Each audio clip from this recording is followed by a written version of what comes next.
Right now, let's talk about the New York Jets. We're joined by someone who knows the Jets as well as anyone. He covers the Jets and New York sports for Newsday. It's our guy, six-time Emmy Award winner, Jamie Stewart. Hello, Jamie. What's going on, Jake? How are you? Oh, I'm fantastic. Jet football's back tomorrow night. Big preseason game against the Bucks. Who's got it better than us? Yeah. I also do want to mention I'm wearing my Greater Long Island shirt because I also do work for GLI, Greater Long Island. Check them out. They're awesome on social media. Everything about Long Island you need to know. But yeah, I mean, Jet football. This is our time, right, baby? It's the off season. No losses. This is it. I mean, you're normally an optimistic guy when I've had you on Yeah. talking about the Jets. So, I mean, you see it in the title for those watching on YouTube, of course. Like, why should Jet fans going into the start of this year maybe be a little more optimistic on this season than compared to where I think a lot of people in the fan base actually are? You know what? It's always doom and gloom, and I get it and I understand it, but there's got to be some ray of optimism or hope that maybe things could actually turn positive for one. So that's what I'm here to do a little bit. When they brought Geno Smith in, I think like everyone, I was like, you got to be kidding me. This is amazing. However, the more I thought about it, the Jets sorely needed a veteran who was not afraid to throw the ball down the field, and that's Geno Smith. They needed a veteran in the room in the offensive staff. That's Frank Reich. They needed adults in the room just on defense. They have them, Demario Davis. And I credit Aaron Glenn for making these moves. Regarding Geno Smith, look, I thought right away there was a very interesting parallel to Geno coming back and Vinny Testaverde coming here. And when I was looking at the numbers a while ago when this happened, dating myself, but when Vinny came to the Jets at 98, nobody cared. It was met with chuckles, like Vinny Interceptaverdi, right? No one cared. Testaverde had played, I think, 11 seasons in the league and then came to the Jets. Geno, 12 seasons, now coming back. Testaverde, his year before he came to the Jets, 19 touchdowns, 17 interceptions the year before he came to the Jets. Geno last year came here. He had 19 and 17. Testaverde had 18 and 15. So the point is very close, very similar. Zero fanfare.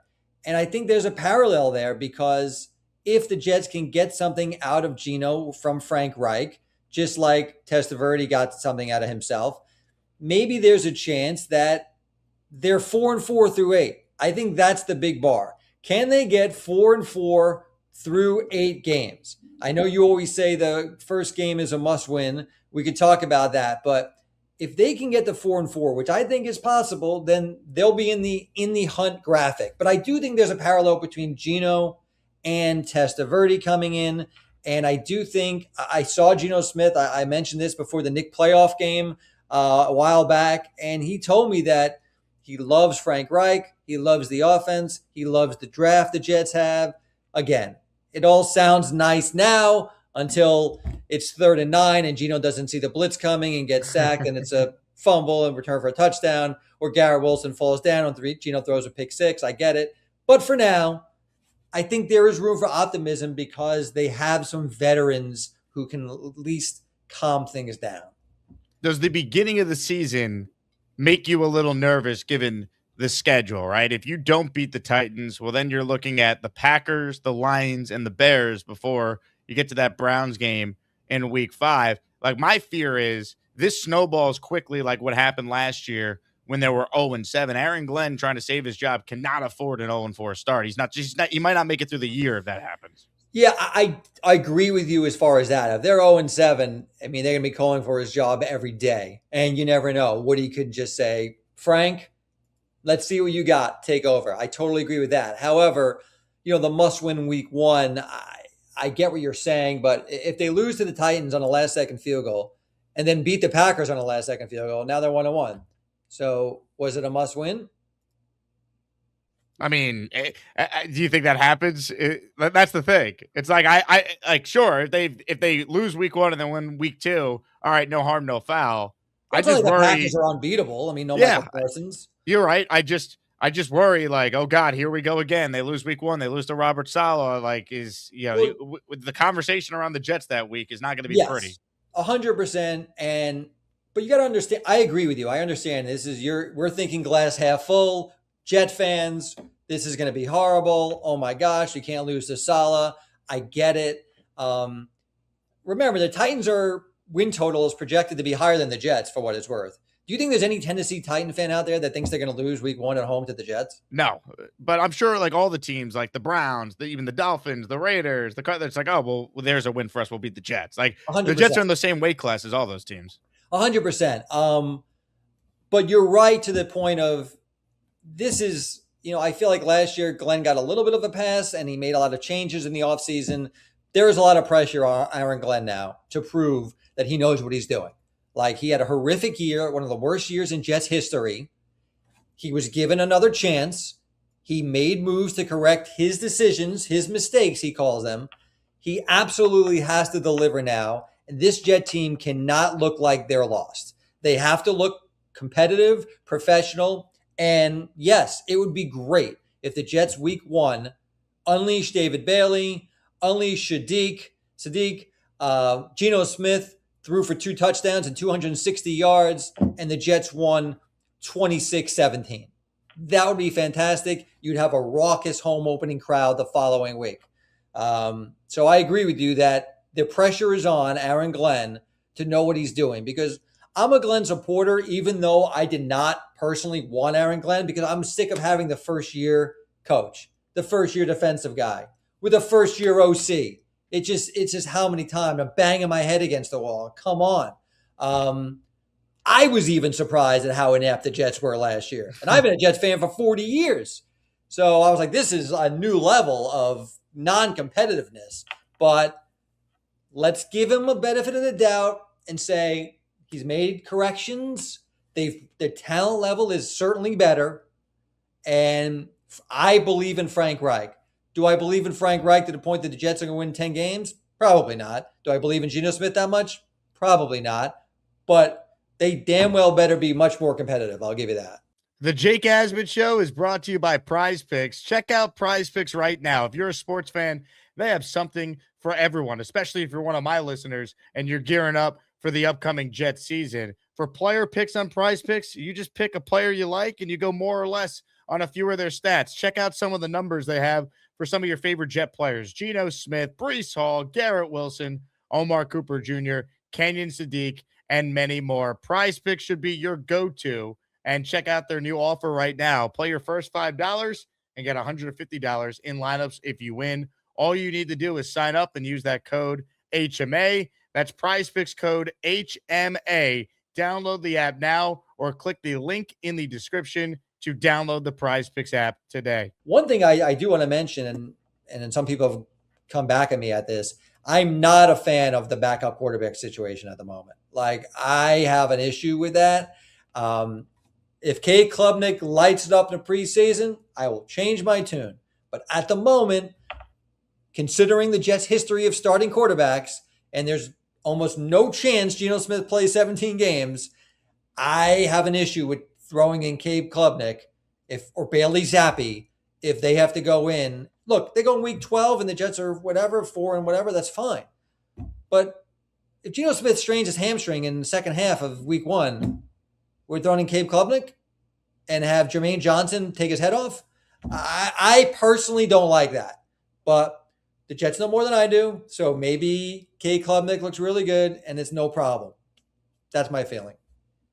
It's going to really come down to how he looks in these preseason games, because I expect him to play a lot. I don't think we need any Brady Cook reps, even though I'm sure we'll get some of that tomorrow for whatever reason.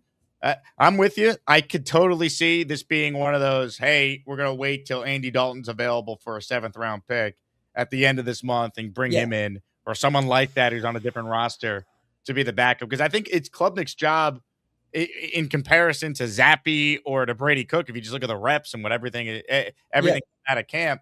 But I think Klubnik's competing against other options around the league, not even the options currently on the Jet roster. Right. And I don't disagree with that. But so then they bring in an Andy Dalton, 6 days before the season opener. And better hope Geno's healthy week 1. Yeah, again, I don't understand. I'm painting a doom and gloom scenario week one. It's just these things happen, Yeah. especially with the Jets. So it's like, Aaron Rodgers had 4 plays, so this could easily happen. right. And I also understand the theory of, yeah, if any team starting quarterback gets hurt week one, they're screwed. I get that too, but this is a pretty crucial year for Aaron Glenn. And I'm just saying, if Geno Smith has an early issue and they have to throw in a rookie and the rookie looks like a rookie, people are going to be screaming, going, this was their plan. If Geno Smith isn't healthy enough, this is the plan, Cade Klubnik. So, again, what if Cade Klubnik looks really good in the preseason? That'd be awesome. So, I'm hoping so. I just personally don't love this plan right now. I think that's totally fair. This is a great comment from JQuest because I didn't even see your tweet on this. Jamie, your choice of Islanders jersey is putrid, but enjoy your work. Did you weigh in on the Islanders, fan created third jersey? I'm trying to remember. It's funny because I had an Islander shirt on earlier and I took it off for the GLI. I don't know. I think that was the block. I don't like the fisherman. I don't. To me, it's just an era that needs to be forgotten. I understand this nostalgia and everything. I don't like that. I think I like the block letter one. So I'm not sure what JQuest 57 is going for, but the whole thing is interesting. I'm not sure. People were talking about, is this rigged or not, or there's no way these should be the finalists. And there was many different better fan designs that were submitted. So I don't know, but it did generate a lot of interest. It's a third jersey. That's the other thing. I think I'm just getting too old for these jersey things. Like when the Jets reveal like their new jersey, new logo, like I remember back in the day when Parcells brought in the old jerseys. I was like, this is great. It washed away the stench of the 90s. I loved it. But I think after the Darnold, Jamal Adams fashion show, I think after that kind of, I'm just soured on the whole thing. I didn't realize, I have a big regret as a fan during that time. I didn't hate it in the moment. And now, maybe because they just were so bad with those jerseys, like it pains me when I see it. And like, I guess the current jerseys are just so much better because it's a testament to the throwback era of the 80s. Like it pains me how awful the Gase era jerseys were, and I wasn't more critical in real time as much as I should have been. Yeah, everything looks worse though when you're getting blown out. Yep. I mean, the Bills' new jerseys are horrific, but if they win 40-0, people might start buying them and be like, yeah, this is our thing. But yeah, as an older Jet fan now, I'm just like, I don't care, man. Scribble Jets on the helmet, just win the game. I'm sick of hearing about how great this looks. Oh, look at the lettering, and oh, this is a great shade of green. I get it for the younger fans. You like the white helmet though that they're going to be wearing at the home opener you'll be at? I do like the white helmet. It looks good. Hey, if they start winning, it'll look even better.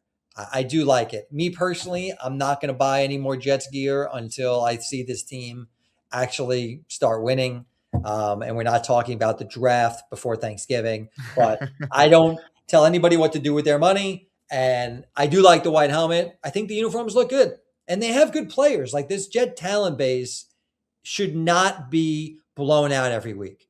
I know you had Rich Cimini on. I don't know if the Jets have bottom 3 level roster talent, but then again, if you rank Geno Smith bottom 7, and you rank he said bottom 3rd to defend Rich, meaning like, I guess 22 and on or 21 and on. Which I understand. I don't think they're like in the worst 3. I think they're in like the 21 to 32 range. But by the end of the year, if these young players we're projecting actually look the part, I think they could be a lot closer to average roster minus quarterback potential. That's like my glass half full spin if you believe in the young players. Yeah, no, I think that, okay, then I agree with that. And it all really comes down to the quarterback, right? If you think Geno Smith is the 25th best quarterback, then that just lowers everything. If Geno Smith is comeback player of the year like he was in 2022, now the Jets have the 15th best roster.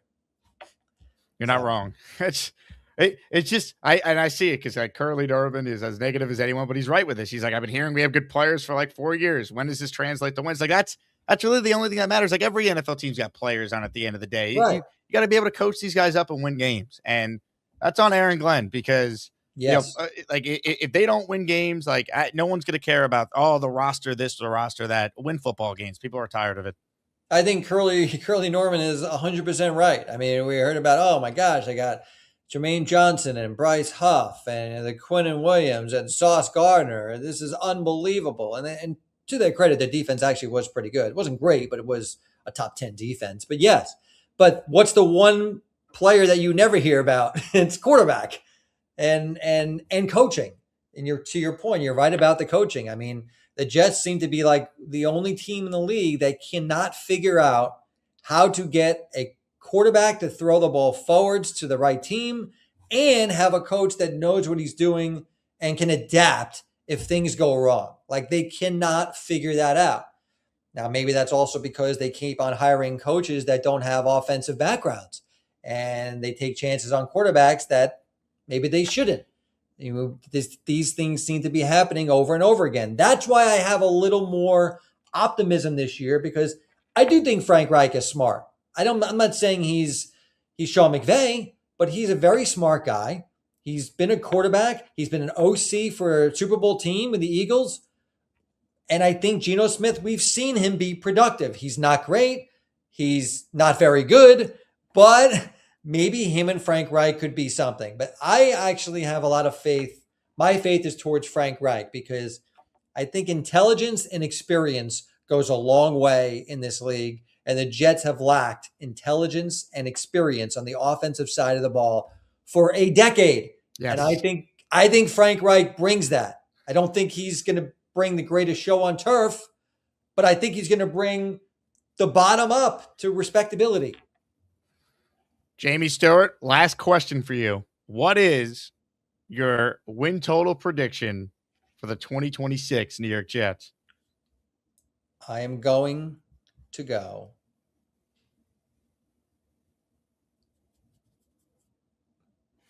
7-10. Is Aaron Glenn the head coach week 1 of 2027? I kind of have to see who's also available and who has gotten into Woody's ear. But if I go 7-10, I'm going to say yes. I'm not fully confident about that, but you don't sound it. I don't feel fully confident, but if they go 7-10, could I see Woody saying, hey, we won 7 games. And if you go 7-10, what does that mean? You won 7, but you were also in 5 or 6 of the losses too. So these games are close. So when the Jets go 7-10, you're going to go, we should have won this game, this game, and this game. That would have made the playoffs. If Geno didn't throw that pick, we were in the playoffs. So now we're going to draft that quarterback. We'll have to trade up, and away we go. Maybe Aaron Glenn has a 7-10. Maybe Aaron Glenn is better with the media. Maybe they win week 1, so you don't call for him to be fired. And that's my optimistic take on it, and that's what I'm going to leave you with. Jamie, you're the man. Where can people find you? Greater Long Island, Newsday, feature stories. I'm on X, N12 Jamie Stewart, Instagram, the whole deal. I'll be talking Jets throughout the year, of course, staying optimistic. I've seen it all, Jake. I have seen it all, but I will say this. Every time I thought I've seen it all, something else happens that I could not believe. Oh, yeah. The deal. Just got no chance unless you click on that like button. And you got to make sure you subscribe to the Jake Asman Show. You don't, you can get the f*** out. Now let's go, Asmaniacs. We're built for this shit.